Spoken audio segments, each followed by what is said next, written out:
Sen YouTubeen ei vaan hirveän pitkiä pätkiä, niin en mä saa niin ladattua.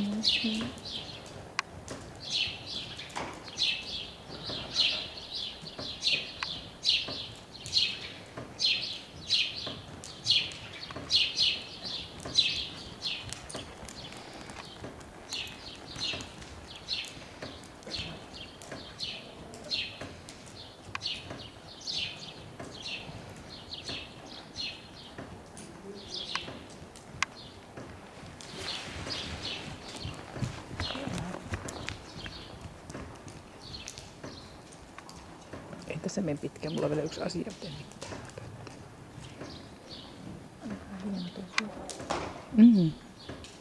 Se on hirmu kiva.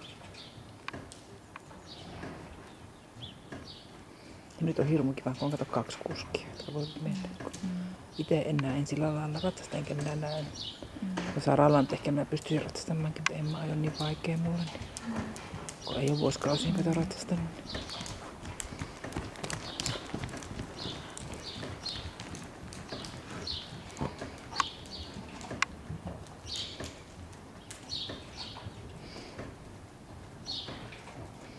Ja Emmahan liikkuu sillä lailla tosi kivasti, että sille tulee kans hirmu kiva keskiravikohdasta, että vaan saa vähän voimaa ja ossaa.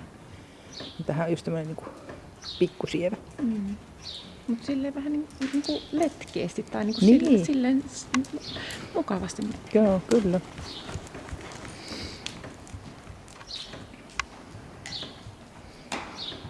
Hienoa. Tuijastelu on hirmu iso apu sillä lailla tosiaan. Kun me Tanin kanssa aina kahdelleen puuhastellaan, niin se aina vaikka välillä aina totuus unohtuu. Niin. Ja uusia ajatuksia. Niin, ja sitten se aina niinku kaikkia kuolaimia vaihdettiin ja satulaa vaihdettiin. Ja...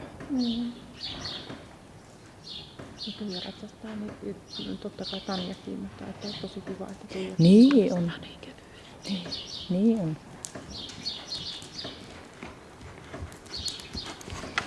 Ja sitten taas Tuija, kun se on niin paljon mennyt noilla nuorilla hevosilla. Niin.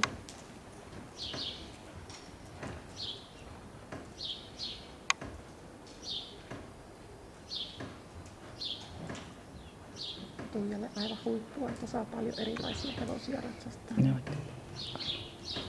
Onko niin? Tai joutuu.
Emmahan vaihtaa laukatkin. Ajattelin 5. En tiedä tekevän. Se vaihtaa laukat. Ja sitten niin oli maailman helpoin asia opettaa. Ei siis ei minkäännäköistä, kun aina vaihtaa puhtoista. Mutta eihän ne tietysti mitään kouluvaihtoja ole, mutta siis sillä tavalla kun suunta muuttuu, niin laukka muuttuu. No on se, kato estehevosille, että sillä niin tasapaino on niin hyvä. Että... Ja sitten taas vaikka viikonmäinen jalkottelee tuota vastalaukkaa.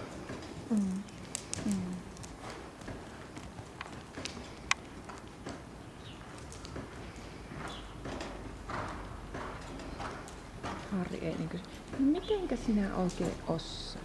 Mitenkä sinä oikein löydät?